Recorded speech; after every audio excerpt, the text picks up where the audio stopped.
অর্থনীতিতে পরিবর্তক ও পরিপূরক দ্রব্যের কনসেপ্টটা খুবই গুরুত্বপূর্ণ। বিভিন্ন দ্রব্যের মধ্যে পরিবর্তক ও পরিপূরক দ্রব্যগুলো অর্থনীতিতে আমাদেরকে ধারণা রাখতে হবে। Substitute and complementary goods.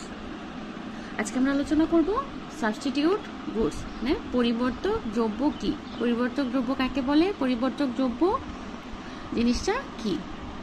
কোনো একটি দ্রব্যের পরিবর্তে যদি অন্য আরেকটি দ্রব্য ভোগ করা যায়। পরিবর্তক দ্রব্য বলতে কি বোঝায়?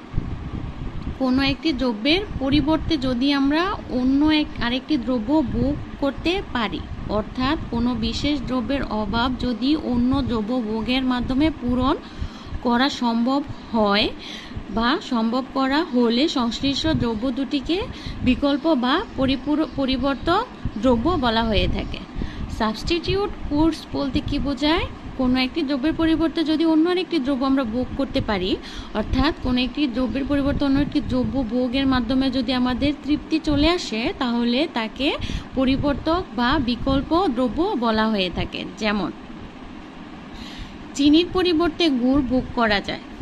আমরা কি করতে পারি? চিনির পরিবর্তে গুড় খেতে পারি।